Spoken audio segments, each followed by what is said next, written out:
17 caregivers had quit in 3 months. Most left crying, a few left bleeding. Gabriel Cross, the undisputed king of the coastal syndicate, was now confined to a custom-built wheelchair, raging against a spine shattered by a rival's bullet. He threw plates, fired guns at the ceiling, and starved out anyone trying to pity him. He wanted to be left alone in the dark. Then came Nadia. She didn't bring pity. She brought a mop, a minimum wage attitude, and a refusal to flinch. $82.40. That was the entirety of Nadia Torres's checking account. She stared at the glowing numbers on her cracked phone screen as the commuter bus hit a pothole, rattling her teeth. Outside, the sprawling estates of the North Shore loomed behind wrought-iron gates, a world of manicured hedges and silent money. Nadia shoved the phone into her coat pocket. She didn't have the luxury of being intimidated by wealth. She had rent due in 4 days, and a mountain of debt left behind by a man she no longer spoke to. The bus dropped her off at the edge of a private road. Rain misted the air, settling like a damp weight on her shoulders as she walked the half-mile to the Cross estate. It wasn't a home. It was a fortress. Surveillance cameras tracked her every step. By the time she reached the heavy oak front doors, a man was already waiting for her. Landon Mercer looked like a man who hadn't slept a full night since the Obama administration. He wore a tailored suit that hung slightly loose on his frame, a gun harness barely concealed beneath his jacket, and an expression of profound exhaustion. He was Gabriel Cross's right hand, a man who usually handled multi-million-dollar shipping disputes, now reduced to interviewing maids. "You're late," Landon said, his voice gravelly. "The bus schedule is a suggestion, not a promise," Nadia replied, shaking the water from her cheap umbrella. She didn't apologize. Apologies were for mistakes she could control. Landon stared at her, assessing. He saw a woman in her late 20s, wearing faded jeans, a practical grey sweater, and combat boots scuffed at the toes. No makeup, hair tied back in a messy knot. Nothing about her screamed subservience. "You read the agency briefing?" he asked, leading her into the grand foyer. The house was enormous, cold, and dead. Marble floors echoed beneath their feet. There were no photographs, no flowers, just shadow and expensive stone. I read it. Gabriel Cross, paralyzed from the waist down in an incident 6 months ago, needs assistance with daily tasks, cleaning, meal prep. Salary is triple the market rate. Nadia ticked the points off on her fingers. Hazard pay, I assume. Landon stopped at the base of a sweeping staircase. 16 women and 1 man have taken this job since he came home from the hospital. The longest lasted 4 days. Gabriel is not a kind man. He is angry. He is humiliated by his condition. He will test you, he will insult you, and he will try to break you. The rules are simple. Do not speak unless spoken to. Do not look at him with pity. Do not offer unsolicited help. If he drops something, let it stay dropped unless he explicitly orders you to pick it up. Understand? Nadia met his gaze flatly. I need the money, Mr. Mercer. I don't care if he throws a tantrum. I'm here to clean his room, bring his food, and get paid. Landon exhaled a breath that sounded like a dry laugh. Good luck. He led her to the east wing. The temperature seemed to drop 10 degrees as they walked down the long, carpeted hallway. At the very end, 2 heavy mahogany doors stood closed like the gates of hell. Landon didn't knock. He just pushed the handle down and stepped aside, gesturing for Nadia to enter. The room was vast but suffocating. Heavy velvet blackout curtains were drawn tight, sealing out the daylight. The only illumination came from a single reading lamp in the corner. The air smelled of old whiskey, stale cigar smoke, and the sharp, clinical tang of antiseptic. It was the smell of decay. In the center of the gloom sat Gabriel Cross. He was facing the fireplace, which held no fire, his back to the door. Even slumped in the high-tech reinforced wheelchair, the breadth of his shoulders was massive. He wore dark sweatpants and a black t-shirt. He didn't turn around when the door clicked shut behind Nadia. "Get out," Gabriel said. His voice was a low, resonant rumble. It wasn't a shout. It was a command that had been obeyed by thousands of men for a decade. Nadia walked forward. Her boots made soft thuds on the Persian rug. She located a discarded tray on a side table. It held a plate of untouched, congealed eggs and a knocked-over coffee mug that had stained the wood. "I said." Gabriel growled, the gears of his wheelchair whirring as he spun it around to face her. "Get out." Nadia paused. She looked at him. He was a striking man, sharply handsome in a brutal, angular way, but his face was hollowed out by pain and fury. Dark stubble shadowed his jaw. His eyes, a pale, piercing grey, were locked onto her with homicidal intensity. His hands gripped the armrests of his chair so tightly his knuckles were bone white. Nadia picked up the tray. "Your breakfast is cold, Mr. Cross. I'll take it to the kitchen and bring you fresh coffee. Do you want it black, or are you going to throw that at me too?" Gabriel's eyes narrowed. The audacity hung in the air, heavy and dangerous. With a sudden, violent sweep of his arm, he grabbed a heavy crystal tumbler from the table beside him and hurled it. It shattered against the stone hearth, inches from Nadia's boots. Shards of glass rained across the rug. Nadia didn't flinch. She didn't drop the tray. She looked at the shattered glass, then slowly raised her eyes back to Gabriel. "Miss the trash can?" she said, her voice perfectly even. She set the tray back down, walked over to a closet she assumed held cleaning supplies, retrieved a dustpan and broom, and returned to the hearth. She knelt, sweeping up the glass with methodical, rhythmic strokes. Gabriel watched her, his chest heaving slightly. He was waiting for the tears. He was waiting for her to run to the door, to call Landon to break. She dumped the glass into the trash, picked up the tray again, and walked to the door. "I'll be back in 10 minutes. I'd appreciate it if we didn't break the good crystal. It's a pain to sweep out of the rug." The heavy door clicked shut behind her. Gabriel sat alone in the dim light, staring at the empty space by the hearth. His jaw tightened. The trench war began on a Tuesday. Gabriel Cross was not a man who surrendered territory, and this house, this miserable, dark room, was the only territory he had left. For a week, he threw everything he had at the new Maid. He demanded meals at irregular, punishing hours. He ordered a steak at 3 in the morning, only to casually sweep the plate off his lap tray onto the floor when Nadia delivered it. "Too rare," he had muttered, staring out the window into the pitch black. Nadia had simply retrieved a rag, wiped up the blood and au jus from the hardwood, and dumped the expensive cut of meat into the trash. "I'll get you a cereal bar," she had replied, leaving him in silence. He cranked the thermostat to 85 degrees, turning the room into a sauna to see if she would complain while scrubbing his bathroom. She just rolled up her sleeves, sweat dripping down her forehead, and scrubbed the grout until it gleamed white. He played aggressive, discordant jazz music at deafening volumes. She brought a pair of cheap foam earplugs and wore them while dusting. Gabriel hated her. He hated her because she didn't care. He was a monster, a shadow king who had ordered hits and crippled rivals.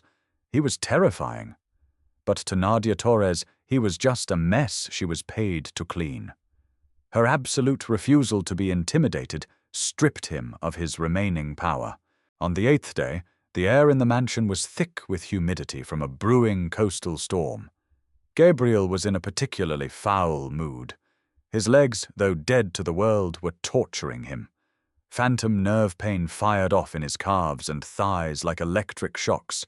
He couldn't rub them. He couldn't stretch them. He could only sit and grip the armrests until his hands cramped, silently enduring the agony. Nadia walked in carrying an armful of fresh linens. She moved efficiently to the bed, stripping the rumpled sheets. "Leave it," Gabriel snapped. A spasm of pain made his voice sharper than usual. "It's laundry day, Mr. Cross," Nadia said, not looking up as she snapped a fresh fitted sheet over the mattress corner. "I said leave it!" he roared. He slammed his fist down on the tray table attached to his chair. A ceramic mug of water toppled, soaking his lap and pooling on the seat cushion. Gabriel froze. He looked down at his soaked sweatpants. The water looked like an accident of a different, more humiliating kind. A dark flush of shame crept up his neck, followed instantly by a wave of blinding, defensive rage. Nadia turned around. She saw the spilled water. She saw the panic and fury warring in his pale eyes. "Get out!" he hissed, his voice trembling with venom. "Get the hell out of my house!" Nadia stood still. Most people would have run. Most people would have called Landon. Nadia simply walked over to the linen closet, pulled out a large, dry towel, and walked toward him. "Don't touch me," he warned, his hand dropping towards the pocket of his chair where he kept a loaded Sig Sauer. Nadia stopped 2 feet away. She tossed the towel. It landed squarely on his chest. "Dry yourself off," she said. "I'll get a change of clothes from your dresser. You want the grey pants or the black ones?" Gabriel grabbed the towel, his chest rising and falling rapidly. "Are you deaf? I fired you. I want you gone. You don't sign my paychecks, Landon does, and Landon isn't here right now," Nadia said calmly, walking to the heavy mahogany dresser. She pulled out a pair of soft grey sweatpants.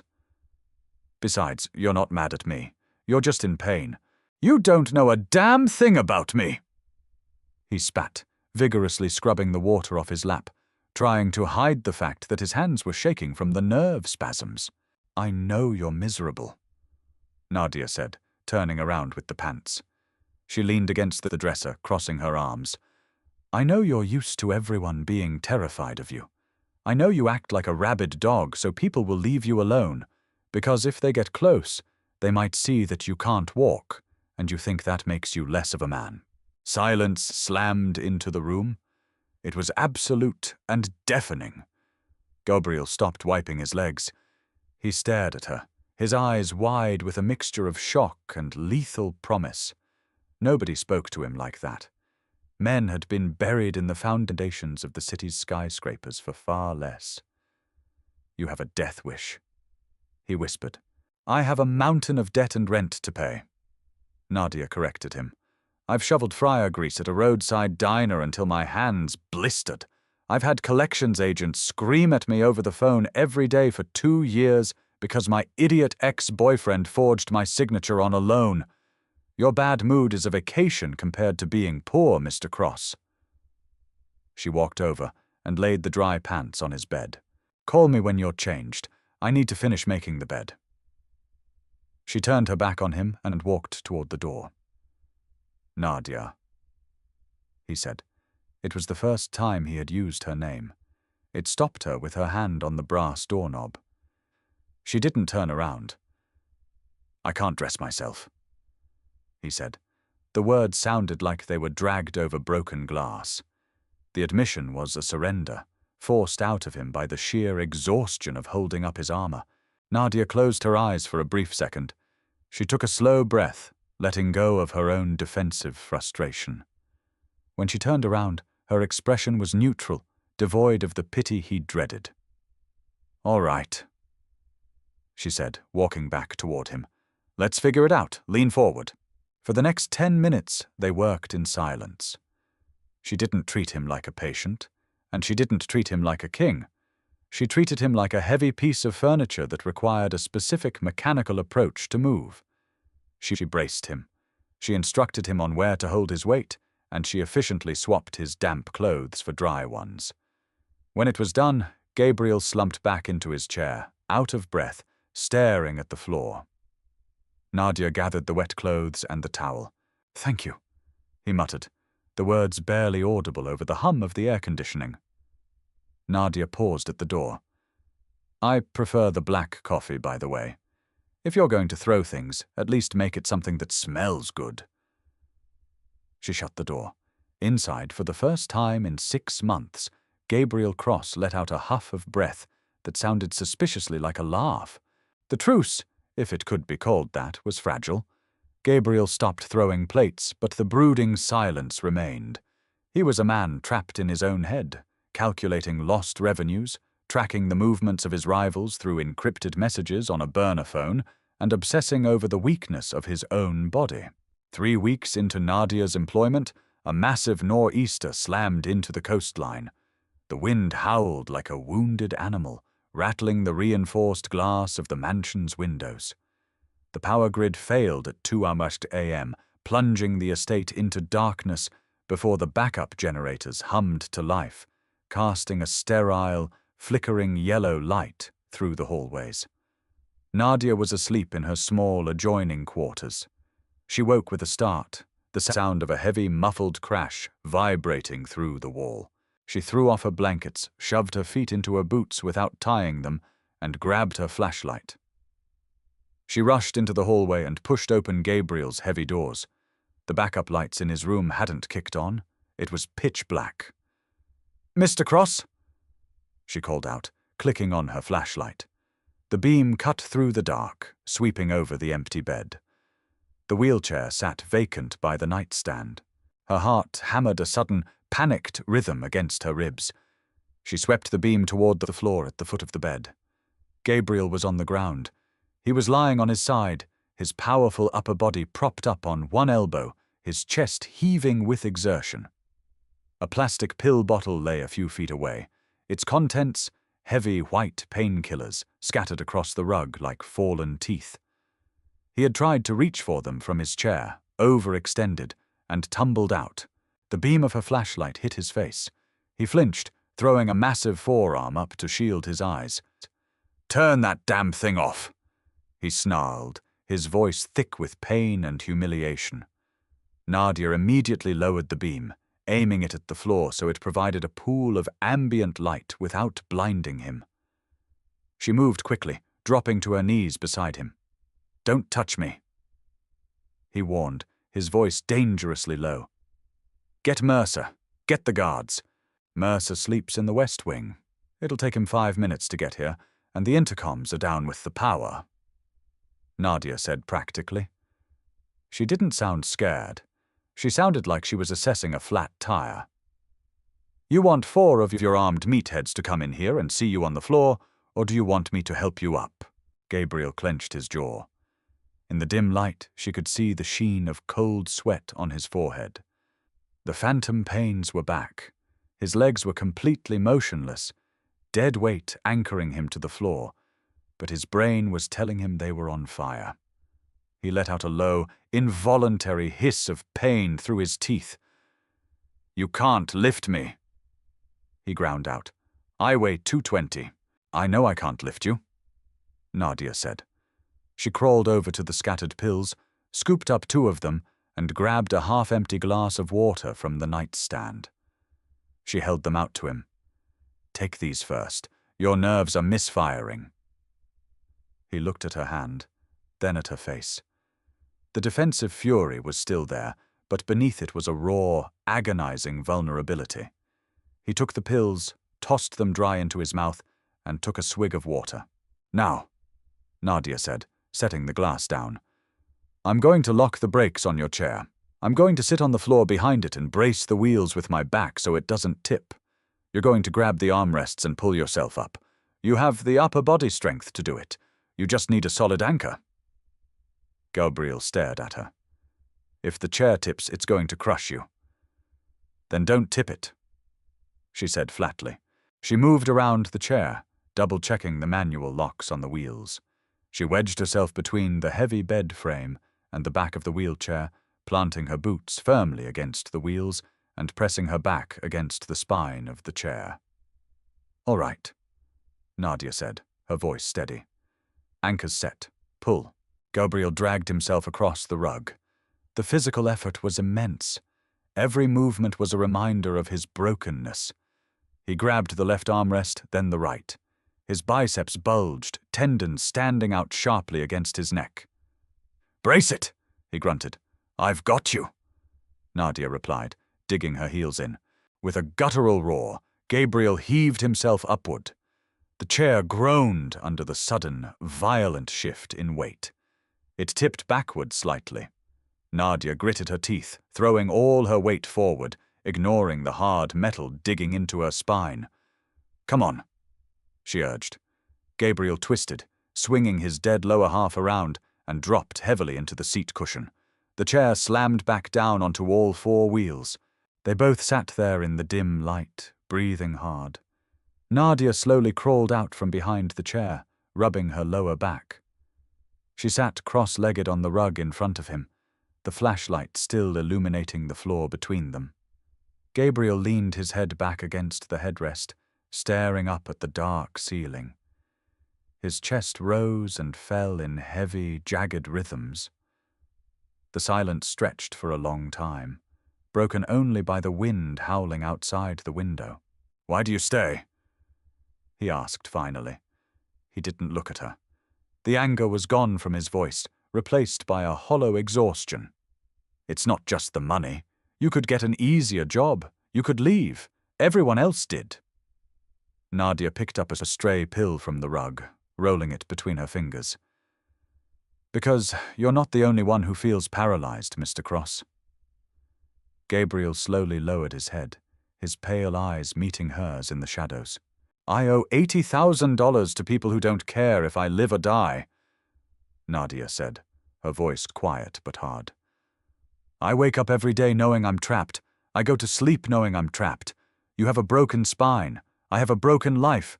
I don't pity you, because I know exactly what it feels like to sit in the dark and realize nobody is coming to save you." Gabriel watched her.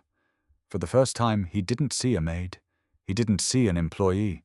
He saw a soldier in a different kind of war. He saw a reflection of his own gritty endurance. He leaned forward slightly, resting his elbows on his knees, closing the distance between them. "If nobody is coming to save us, Nadia," Gabriel said, his voice dropping to a gravelly murmur that sent an unexpected shiver down her spine, "then I suppose we're going to have to survive each other."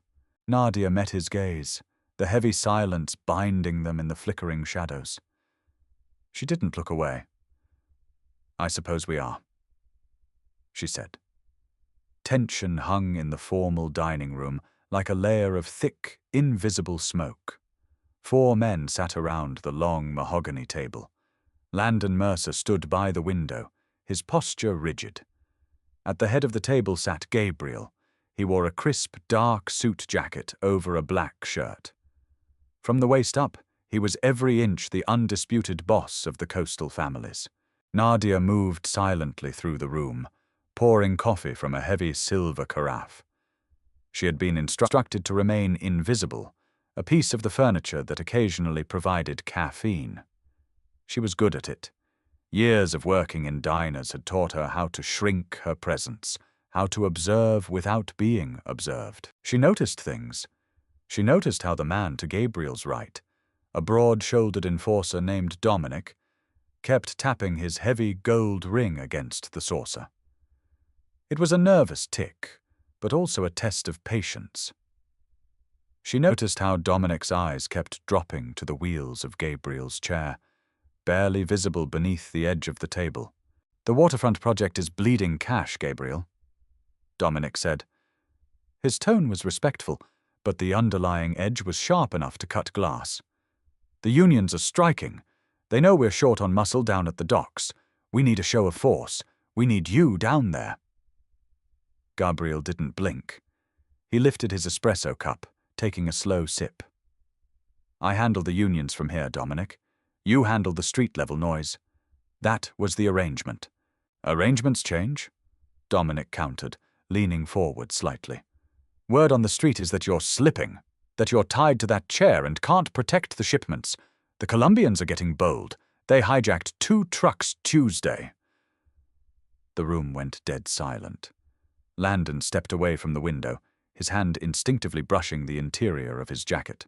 Gabriel's expression remained perfectly neutral, but Nadia, standing just behind him with the carafe, saw what the others couldn't. Gabriel's left hand rested on his thigh beneath the table. His fingers were dug into the fabric of his trousers, the knuckles white with strain. A nerve spasm was tearing through his lower back. His body was betraying him at the exact moment he needed to project absolute invulnerability. A bead of cold sweat formed at Gabriel's temple. Dominic smirked, sensing the micro-shift in the room's atmosphere. He thought it was fear. He thought it was weakness. Nadia didn't think. She just acted. She stepped forward, perfectly timing her movement, and accidentally bumped the edge of the heavy carafe against Dominic's shoulder. Steaming hot coffee sloshed over the rim, splashing directly onto Dominic's silk tie and the lapel of his expensive suit. "Son of a bitch!" Dominic roared, violently pushing his chair back. He slapped at his chest, glaring at Nadia. "Watch what you're doing, you stupid—" "I am so incredibly sorry, Mr. Dominic," Nadia interrupted, her voice flat and completely devoid of actual remorse. She grabbed a cloth napkin from the center of the table and began dabbing aggressively at his jacket, completely invading his personal space. "My heel caught the rug. I'll pay for the dry cleaning. It's just a tragic loss of good silk."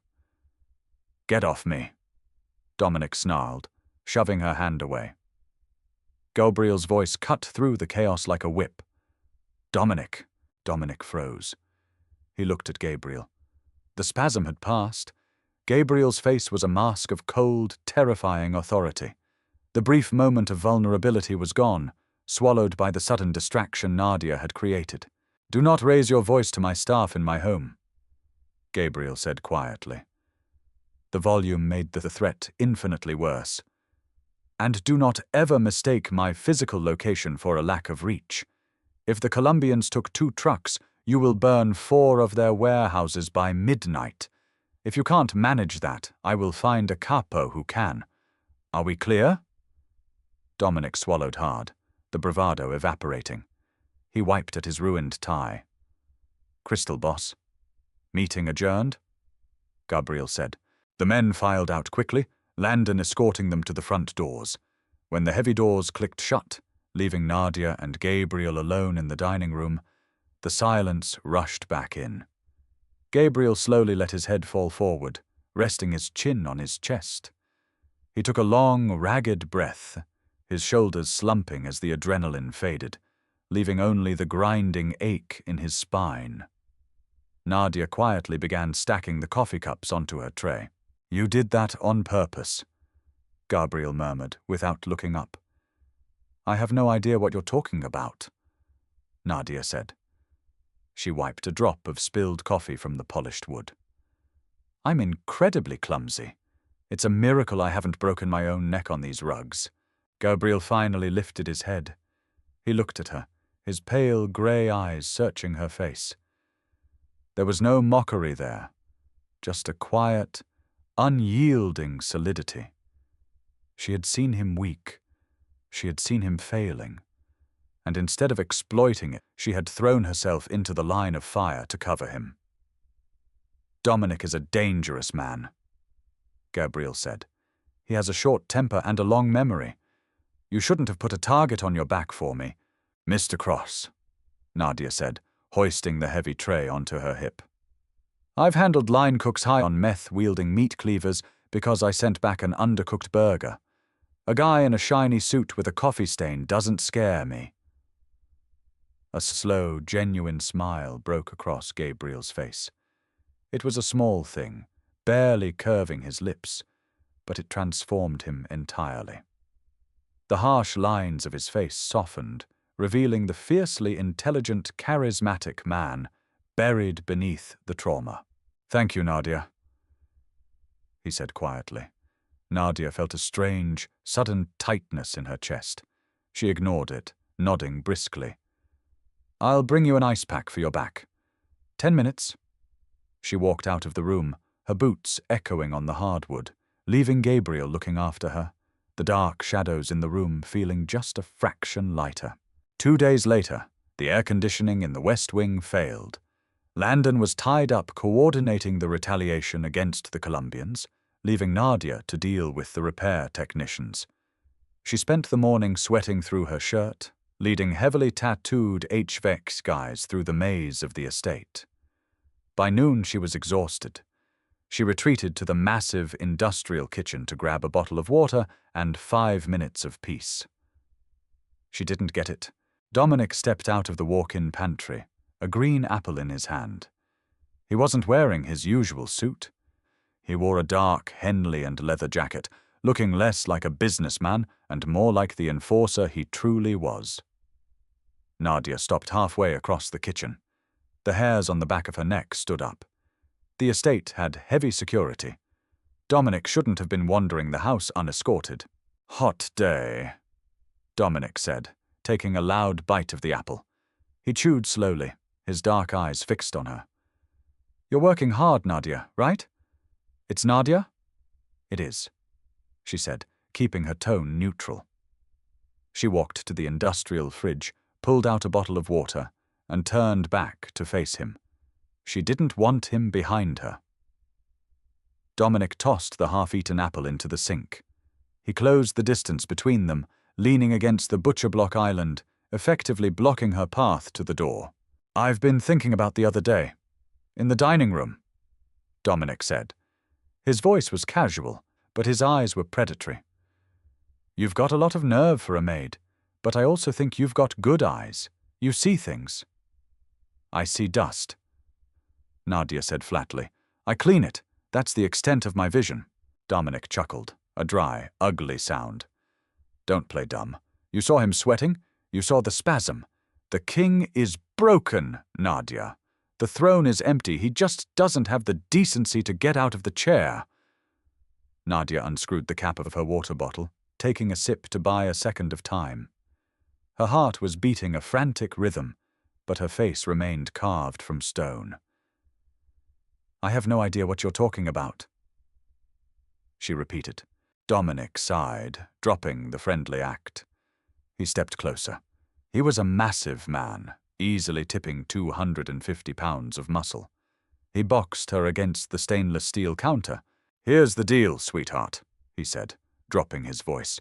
"Gabriel is a dead man walking. The families are circling. I'm going to take over. It's inevitable. What I need to know is exactly how bad his condition is. I need his medical logs. I need to know what painkillers he's on and when he's completely out of it. You get me that and I give you 50 grand. Cash. Today. $82 in her bank account. A mountain of debt. $50,000 would change her life. It would buy her freedom from the collections agents. It would buy her a ticket out of this city." Nadia looked up at him. 50 grand? Tax-free. Dominic smiled, thinking he had won. "Just hand over the info. It's easy money." Nadia screwed the cap back onto her water bottle. "You know, Dominic, I've worked for some real garbage human beings in my life. But you're special. You're not just a traitor, you're an idiot." Dominic's smile vanished. "Excuse me? You think because Gabriel can't walk, he can't kill you?" Nadia asked, her voice dropping to a whisper. "He's twice the man you are. Sitting down. If you think I'd sell him out to a cheap thug in a leather jacket, you severely misjudged the market rate for my loyalty." Dominic's face flushed dark purple. His hand shot out, grabbing Nadia roughly by the throat, slamming her back against the refrigerator door. The water bottle dropped from her hands, clattering onto the tile floor. "Listen to me, you stupid bitch," Dominic hissed, his grip tightening. Nadia choked, her hands coming up to pry at his thick fingers, kicking wildly at his shins with her heavy boots. "I'll snap your neck right here and tell him you quit." The sound of a heavy metallic click echoed through the vast kitchen. It was sharp. It was decisive. It was the sound of a round being chambered into a custom 1911 pistol. Dominic froze. At the entrance to the kitchen, 30 feet away, sat Gabriel. He had wheeled himself silently down the hallway. His left hand gripped the joystick of his chair. His right hand was extended, the black muzzle of his pistol aimed squarely at the space exactly between Dominic's eyes. "Let her go," Gabriel said. His voice wasn't loud. It didn't need to be. It was the voice of a man who had dug 100 graves. Dominic slowly released his grip. Nadia gasped, sliding down the front of the fridge slightly, coughing and rubbing her bruised throat. Dominic raised his hands, pasting a nervous, terrified smile on his face. "Gabrielle. Boss. It was a misunderstanding. The girl got mouthy. I was just teaching her some respect." Bang! The gunshot was deafening in the tiled room. Nadia flinched, throwing her hands over her ears. Dominic screamed, dropping to his knees. Gabriel hadn't shot him in the head. He had shot him in the right kneecap. The hollow-point bullet shattered the joint, blowing a massive hole through the back of Dominic's leg. Blood pooled instantly on the white floor tiles. Gabriel slowly wheeled himself forward into the room, the gun still raised, smoke trailing lazily from the barrel. He stopped 5 feet from where Dominic lay, writhing and screaming on the floor. "Landon!" Gabriel roared. Footsteps pounded down the hallway. Landon burst into the kitchen, his own weapon drawn, followed by 2 armed guards. They stopped, taking in the scene. "Dominic tried to bribe my staff," Gabriel said, his tone conversational, utterly disconnected from the violence he had just committed. Then he put his hands on her. "Take him to the warehouse by the docks. I want every name of every man who knew about this little coup. When he's done talking, put him in the bay." "Boss, please!" Dominic sobbed, clutching his ruined leg. Landon didn't blink. He gestured to the guards, who unceremoniously hauled the screaming, bleeding man up by his armpits and dragged him out the back door. Gabriel engaged the brake on his chair and lowered the gun. He looked at Nadia. She was still sitting on the floor by the fridge, pale, her chest heaving as she stared at the trail of blood on the tiles. He holstered his weapon and wheeled himself closer, stopping right in front of her. He leaned forward, extending a large, calloused hand toward her. "Are you hurt?" he asked. The cold, violent mob boss was gone. His eyes were wide, panicked, frantically searching her neck for bruises. Nadia looked at his hand. It was steady. She reached out and grasped it. His grip was strong and warm, pulling her effortlessly to her feet. "I'm fine," she rasped, her throat aching. Gabriel didn't let go of her hand. He pulled her slightly closer, looking down into her face. The air between them suddenly felt incredibly heavy, charged with the brutal reality of what had just happened, and the undeniable truth of why it had happened. "I heard what you told him," Gabriel said softly. Nadia swallowed hard. "I just told him the truth. You're terrifying, but you're not garbage." Gabriel stared at her, the walls he had built around himself for 6 long months finally, completely crumbling. He raised his free hand, his fingers gently brushing against the red marks forming on her neck. His touch was incredibly gentle, a stark contrast to the man who had just pulled a trigger. "No one," Gabriel swore, his voice a fierce, possessive vow in the quiet kitchen, "will ever touch you again." Bleach could mask a lot of things, but it struggled against the heavy, metallic scent of fresh violence. Nadia knelt on the kitchen tiles, a yellow rubber glove on her right hand, scrubbing at the smear Dominic's ruined leg had left behind. Her movements were sharp, mechanical. Scrub, rinse, wring. Scrub, rinse, wring. Gabriel watched her from his chair. He hadn't moved since Landon dragged Dominic out. He had simply watched this woman, who had just had a man's hands around her throat, grab a bucket and a mop, as if she were cleaning up spilled milk. "Stop," Gabriel said. The word was quiet, but it commanded the air in the room. Nadia didn't look up. "Blood sets if you let it sit on porous grout, Mr. Cross. It'll leave a stain. Let it stain, he replied, rolling his chair forward until the metal footrests bumped gently against her knee. Leave it, Nadia. Look at me. She stopped scrubbing. Her chest was still rising and falling a little too fast, a delayed reaction to the adrenaline crashing out of her system. Slowly she stripped off the yellow glove, dropping it into the soapy water, and looked up. You're shaking, he observed. She pressed her bare hands against her thighs, trying to steady them. I'm not used to gunfire before lunch. Gabriel let out a heavy breath, running a hand over his face. The cruel, calculating boss who had just blown off a capo's kneecap was entirely absent.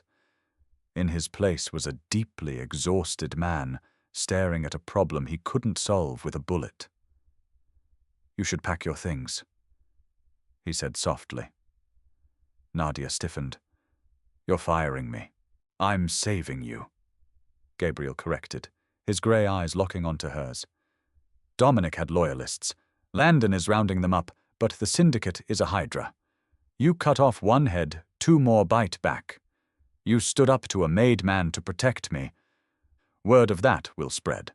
This house is no longer a safe place for you to earn a paycheck. Nadia pushed herself up from the floor. She stood tall, crossing her arms over her chest.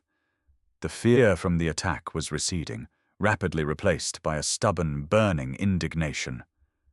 I don't need you to save me, she said flatly. I need you to pay me so I can handle my own problems. I told you I owe $80,000. If I walk out that door, I go back to dodging debt collectors and sleeping in my car. I'll take my chances with your hydra. Gabriel's jaw worked. He wheeled himself backward a few inches, needing the space to think. He reached into the inner pocket of his jacket, pulled out a sleek, black leather checkbook, and uncapped a pen. He rested it on his knee, writing quickly. With a sharp tear, he ripped the check free and held it out to her. Here, he said. Nadia didn't take it. She looked at the numbers. $100,000. Pay your debt, Gabriel said, his voice hard, authoritative. Take the extra 20 and move. Go to the West Coast. Start over. Get out of this city. She stared at the paper. It was freedom. It was everything she had been killing herself for, handed over in a single strip of paper by a man who made millions dealing in extortion and death. She reached out. Her fingers brushed the edge of the check. Then she pushed his hand away. No. Gabriel frowned, genuine confusion warring with frustration. It's not a trick, Nadia. It's a severance package. Take the damn money. I don't want your charity, she fired back, her voice rising. I didn't step between you and Dominic for a payout. I didn't clean up your spilled coffee and your broken plates for a lottery ticket. I did it because it's my job, and because for some stupid reason I actually care whether you live or die. If I take that money, I'm just another person you bought. I'm not for sale. Silence fell over the kitchen, thick and heavy. Gabriel stared at her. Nobody refused him. Nobody handed back $100,000. He looked at her scuffed combat boots, her faded jeans, the faint red bruising blossoming on her pale neck. She had nothing. She had absolutely nothing, and yet she possessed a dignity that terrified him because it was entirely incorruptible. He slowly folded the check and slipped it back into his pocket. You're a profoundly stubborn woman, he murmured. I have to be, she said, her voice dropping back to a tired rasp. The world doesn't give a damn about soft people. Gabriel wheeled his chair closer, closing the distance she had created. He reached out, not with a check this time, but with his hand. He gently grasped her wrist. His thumb brushed over her pulse point. It was beating fast, strong and defiant. Then stay, he commanded, the gravel in his voice vibrating with a new, dark intensity. But you're done scrubbing floors. If you insist on standing in the crossfire, you stand beside me, not behind me. Nadia looked down at his hand holding hers. The warmth seeped into her skin, grounding her. She met his eyes, seeing the quiet, desperate need hidden behind the iron facade of the mob boss. "Okay," she breathed. 48 hours passed in a state of suspended animation. The estate went into full lockdown. Landon pulled double shifts, patrolling the perimeter with a tactical rifle slung across his chest. Gabriel barely slept. He spent his days in his reinforced study, orchestrating a brutal, systemic purge of Dominic's loyalists through encrypted phone calls. Nadia didn't clean. True to his word, Gabriel had forbidden it. Instead, she brought him meals he actually ate, poured him whiskey when the phantom pains in his legs made him grit his teeth, and sat in the leather armchair across from his desk, acting as a silent anchor in a room filled with violent chaos. It happened on a Thursday night. Rain lashed against the reinforced glass of the study windows. Landon was 5 miles away, personally overseeing the raid on a warehouse the Colombians used for smuggling. He had left 8 men guarding the estate. It wasn't enough. At 11:14 p.m., the lights flickered and died. The heavy, suffocating darkness was immediate. The backup generators didn't kick on. The silence that followed was unnatural. "Nadia," Gabriel said instantly, his voice cut through the dark, sharp, and entirely devoid of panic. "I'm here," she said, already pushing herself out of the armchair. "Get down, now." A second later, the heavy oak doors of the grand foyer, situated 2 rooms away, splintered with a concussive boom. The sound of C4 blowing the hinges echoed through the cavernous house. Shouts followed. Bootsteps heavily hit the marble floors. Gabriel's hands moved with practiced, lethal speed in the dark. A concealed drawer under his desk clicked open. He pulled out a suppressed submachine gun and a spare tactical flashlight. "They cut the hard lines and disabled the generators," Gabriel muttered, wheeling himself rapidly around the heavy mahogany desk. Dominic must have sold the security schematics before he died. Nadia crawled across the Persian rug, keeping her head well below the window line. She reached his chair in the dark. "What do we do?" she asked, her voice tight but remarkably steady. "We need to get to the panic room at the end of the east corridor. It has a separate, closed-loop communications array. I can call Landon to bring the hammer down." Gabriel cursed under his breath, slapping a fresh magazine into his weapon. "But the corridor is a choke point. I can't move fast enough in this chair to clear it." "I'll push you," Nadia said immediately. "No," Gabriel snapped. "You'll be exposed. I won't use you as a human shield. You don't have a choice." Nadia grabbed the heavy metal armrest of his wheelchair. "If we stay here, they box us in and throw a flashbang. I can move us faster than you can wheel yourself, and you can shoot. We're a team, Gabriel. Act like it." He didn't have time to argue. Heavy footsteps were already rushing down the hallway toward the study doors. "Release the manual brakes," he ordered, his voice cold and hard as steel. "When I say push, you run. You do not stop. You do not look back. Keep your head down behind the backrest. The armor plating in the chair will catch small arms fire." Nadia fumbled in the dark, finding the metal levers on the wheels and yanking them down. "Brakes off." The handle of the study doors turned. "Push!" Gabriel roared. Nadia shoved the heavy chair forward with every ounce of strength she possessed. The wheels bit into the carpet, surging toward the secondary exit that led to the east corridor. Behind them, the main doors kicked open. Flashlight beams sliced through the dark, instantly illuminating the empty desk. "They're moving east," a voice shouted. Nadia hit the heavy double doors of the corridor, throwing her shoulder against the wood while keeping one hand on the chair. They burst through into the long, unlit hallway. "Keep moving!" Gabriel yelled. He didn't look back. He twisted in his seat, resting the barrel of the submachine gun over his left shoulder. As 3 heavily armed figures rushed into the hallway behind them, Gabriel squeezed the trigger.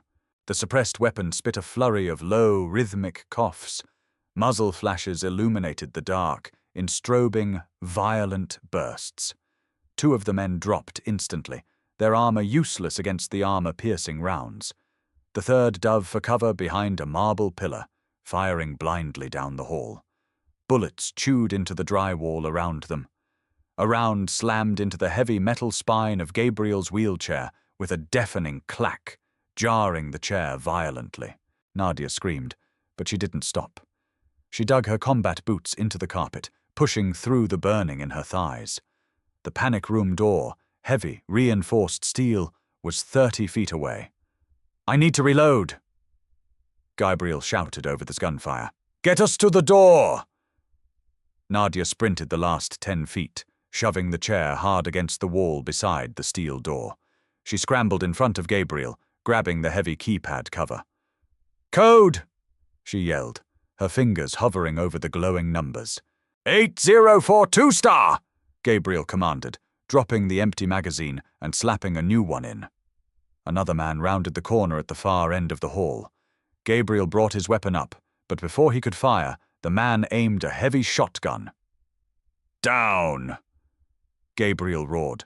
He dropped his weapon, throwing his massive upper body sideways, tackling Nadia to the floor just as the shotgun blasted.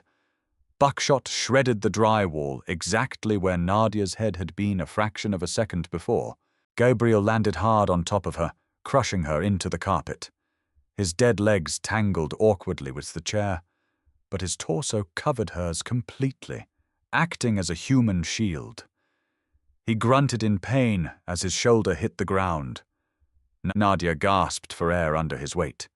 She looked up. Gabriel's face was inches from hers in the dark. He wasn't looking at the gunman.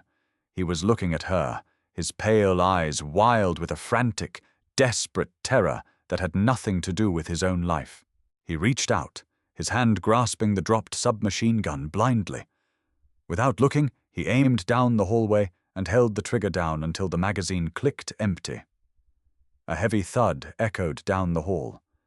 Then silence. Gabriel didn't move. He kept his body pressed over hers, his chest heaving, his breath hot against her cheek. The smell of cordite and copper filled the small space. "Nadia," he breathed, his voice cracking. He reached up, his rough fingers tangling in her hair, pulling her face against his neck. "Are you hit?" "No," she whispered, her arms instinctively wrapping around his broad back, holding him just as tightly. I'm okay. They lay there in the dark hallway, surrounded by the dead, the syndicate war raging outside. But in that exact moment, as Gabriel held a maid he had hired 3 weeks ago, as if she were the only thing keeping him tethered to the earth, the rules of his broken world quietly, permanently shifted. Smoke hung heavy in the narrow hallway, stinging Nadia's eyes. She lay trapped beneath Gabriel's massive frame, her breathing shallow and ragged. Above them, the silence of the corridor was absolute, broken only by the distant, muffled sounds of combat echoing from the east wing. Gabriel shifted, his jaw tight with agony. His shoulder had taken the brunt of their fall, slamming into the hardwood floor. "Get off me!" Nadia rasped, pushing her hands against his chest. Gabriel rolled his weight sideways, groaning as his paralyzed legs dragged heavily behind him. He collapsed onto his back, his chest rising and falling in sharp, jagged rhythms. Nadia scrambled to her knees. She didn't check herself for injuries. She grabbed the metal frame of his overturned wheelchair, gritting her teeth as she hauled it upright. "Code," she demanded, slamming her hand against the panic room keypad. 8042 star. Gabriel repeated, his voice strained. The heavy steel door hissed, popping outward on hydraulic hinges. Nadia didn't hesitate. She grabbed Gabriel by the collar of his tactical shirt, planting her boots firmly on the carpet. She couldn't lift him, but she could drag him. "Help me," she ordered. Gabriel dug his uninjured elbow into the floor, pushing his weight backward while Nadia pulled. Together, inch by grueling inch, they slid across the threshold. Nadia darted back out, grabbed the heavy wheelchair, and yanked it inside. She hit the interior lock button. The steel door slammed shut with a deafening metallic thud. 4 heavy deadbolts engaged automatically, sealing them in a 10 by 10 titanium box. Dim blue emergency lights flickered to life. The hum of an independent ventilation system kicked on, cycling clean air into the small space. Nadia sank against the wall, sliding down until she hit the cold metal floor.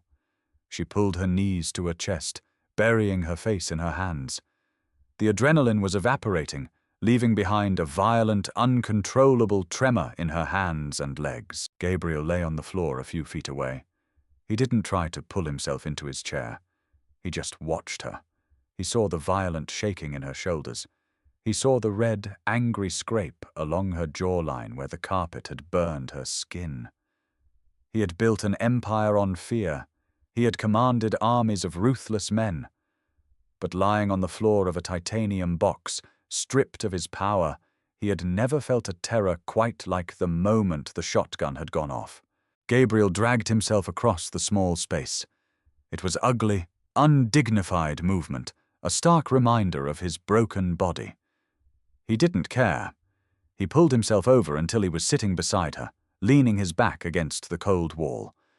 He reached out and wrapped his large, calloused hand around her trembling wrists. He gently pulled her hands away from her face. "Look at me," Gabriel commanded quietly. Nadia lifted her head. Her eyes were bright, glassy with unshed tears, but her jaw was set in that same stubborn, unyielding line he had come to rely on. "You're shaking," he said. "I've never been shot at before." She whispered, a harsh laugh catching in her throat. "It's not exactly on my resume." Gabriel didn't smile. He lifted his hand, his thumb brushing over the raw scrape on her jaw. His touch was incredibly gentle, a stark contrast to the violence they had just survived. "I told you to run," he said, his voice dropping to a low, rough murmur. "I told you to leave me." "And I told you we were a team," Nadia fired back, though her voice lacked its usual bite. She leaned into his touch, exhausted. "I don't leave people behind. Not even stubborn, miserable mob bosses who throw plates at my head." Gabriel let out a slow, heavy breath. The walls he had spent 6 months fortifying, the anger, the isolation, the bitter refusal to let anyone see his weakness, crumbled entirely. He looked at Nadia, truly looked at her, and saw the only person in his world who didn't want a piece of his empire. She just wanted him to survive. "You saved my life," Gabriel said. "You covered me," Nadia countered, her eyes dropping to his shoulder. Dark fabric was torn, revealing a nasty purple bruise spreading rapidly across his collarbone. "You couldn't move your legs, and you still threw yourself in front of a shotgun." Gabriel's fingers slid into her hair, gripping the back of her neck. He pulled her closer.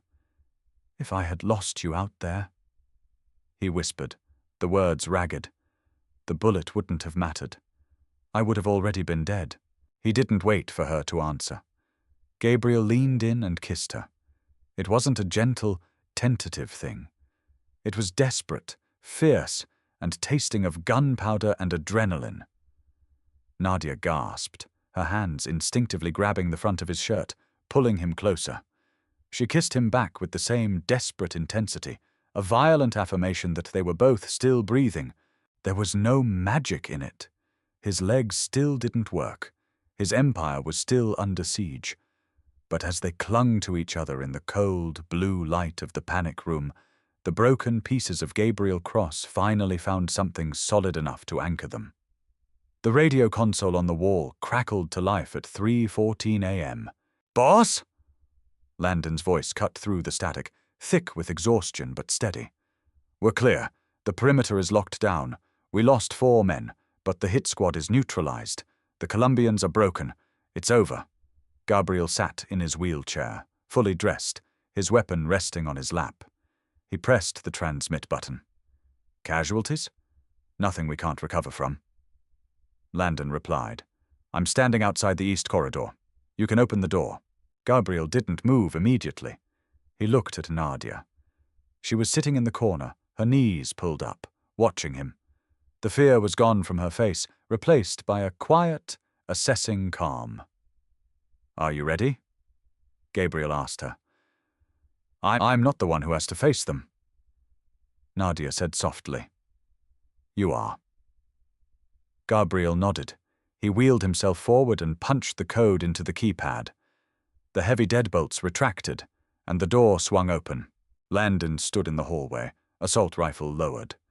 The corridor was a disaster zone.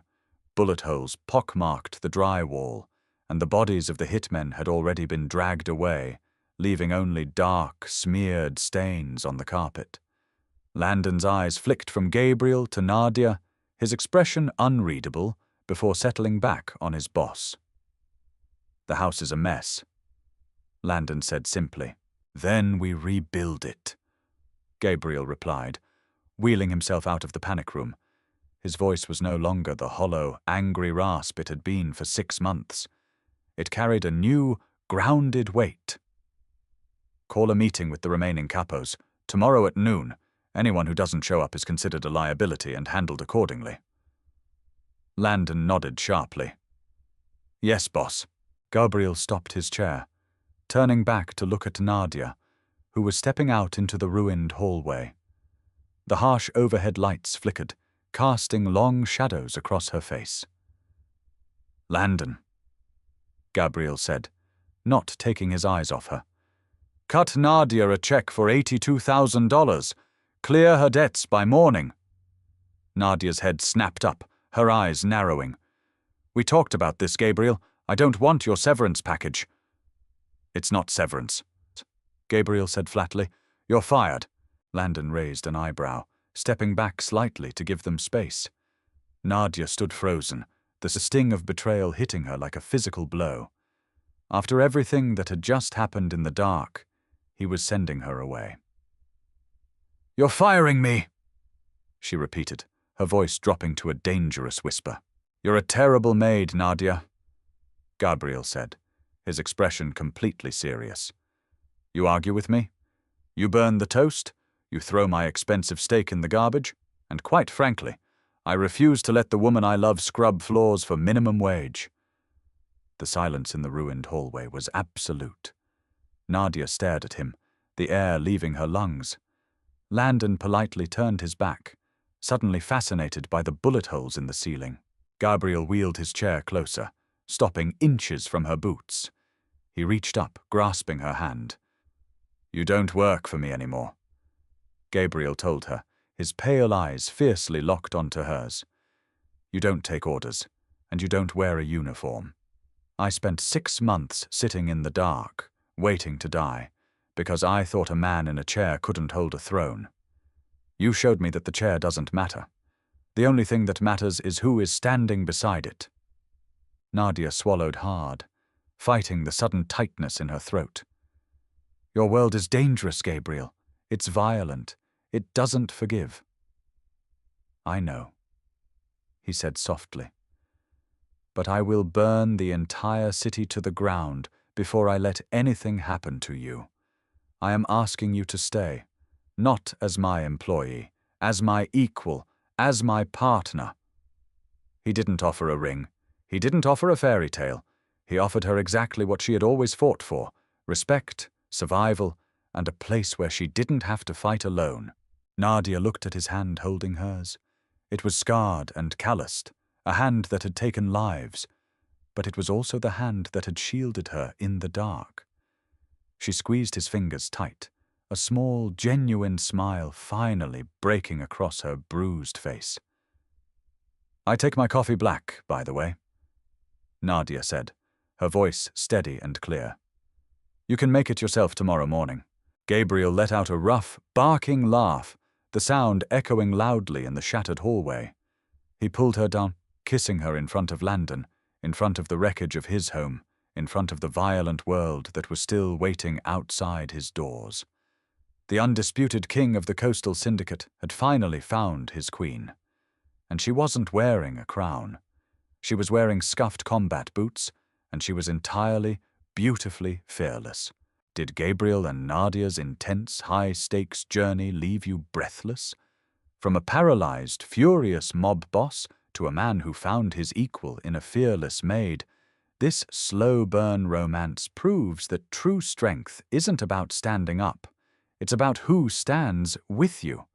If you loved this deeply grounded, gritty mafia love story, smash that like button and share this video with your fellow romance addicts. We want to hear your favorite moment in the comments below.